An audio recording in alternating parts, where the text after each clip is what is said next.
नमस्कार, देश दस्तक न्यूज में आपका स्वागत है। मैं घनश्याम मिलरवान चंदन। आइए बढ़ते हैं आज की ताजा खबरों की ओर। बेगूसराय से एक बड़ी खबर सामने आ रही है, जिसमें पुलिस की तत्परता से 4 अपराधी को धर दबोचा गया है।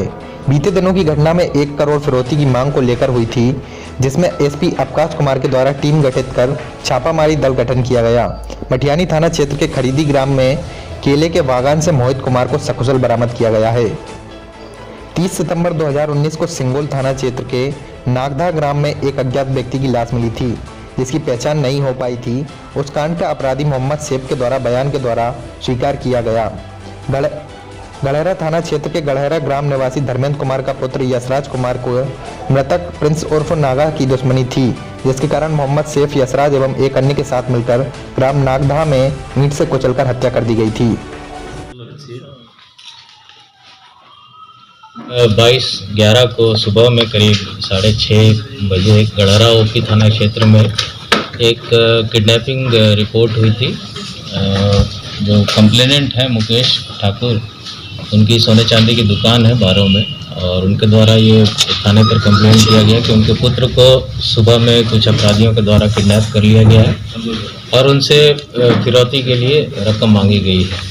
उस पर तत्काल कार्रवाई करते हुए प्राथमिकी दर्ज की गई सुसंगत धाराओं में, और उसके उद्भेदन के लिए और अपहृत बालक के सकुशल बरामदगी के लिए एसडीपीओ सदर के नेतृत्व में एक एसआईटी का गठन किया गया, जिसमें सर्कल इंस्पेक्टर बरौनी और कई थानों के थानाध्यक्ष थे। टाउन थाना, refined FCI, 0 mile, Garhhara OP, Singaul, Lohia Nagar, लाखों, मटियानी, ये सभी थानाध्यक्ष थे और टेक्निकल टीम भी थी।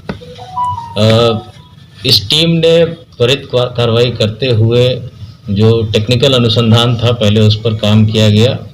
जिस दूरभाष से रकम मांगी गई थी फिरौती की, उस पर काम किया गया और उस पर अनुसंधान करते हुए कांड का उद्भेदन बहुत जल्द कर लिया गया था, 3-4 घंटे के अंदर ही। और उसमें ये बात प्रकाश में आई कि सुबह जब ये लड़का मोहित साथ में निकला था रोशन के साथ में, तो रोशन ही मेन प्लान करने वाला था इस पूरी घटनाक्रम को, और रोशन के साथ कुछ और लोग थे। तो ये जब टेक्निकली हम लोग को पता चला तो फिर रोशन से पूछताछ की गई, तो उसने अपने स्वीकारोक्ति बयान में इस पूरे घटनाक्रम को स्वीकारा, किस तरह से किन लोगों के साथ इसने मिलकर प्लानिंग की और कैसे घटना को अंजाम दिया गया।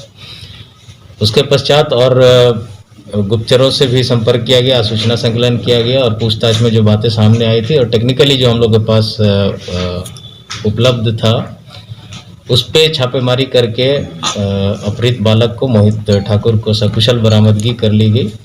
मटियानी थाना क्षेत्र के खरीदी गांव से, वहाँ केले के बगीचे में रखा गया था इसको, और वहाँ से एक अपराधी साकेत, उसकी गिरफ्तारी हुई। वहाँ से एक अपराधी भागने में सफल रहा, जिसके खिलाफ हम लोग छापेमारी कर रहे हैं। उससे भी पूछताछ की गई तो सारी बातों को स्वीकार किया उसने, और अपने जो अन्य साथी थे उनका नाम बताया, जिन पे रात भर छापेमारी होती रही और उस क्रम में 2 लोगों की और गिरफ्तारी हुई है। इसमें टोटल 4 अभियुक्तों की गिरफ्तारी इस कांड में हो चुकी है। 2 और शेष रह गए हैं जिनके विरुद्ध छापेमारी चल रही है। मेन जो साजिश रचने वाले व्यक्ति हैं रोशन और सैफ, ये 2 लोग मुख्य साजिश करता है। बाकी लोग इनके साथ देने वाले हैं, जो 4-5 लोग और हैं वो साथ देने वाले हैं। इसमें जो एक सैफ की गिरफ्तारी हुई है, उससे हम लोग का एक मुफस्सिल के सिंघौल ओपी में 30/9/19 को एक मर्डर केस हुआ था, जिसमें ईंटा से, आप लोगों को याद होगा, कुछ और अज्ञात लाश मिली थी बाद में।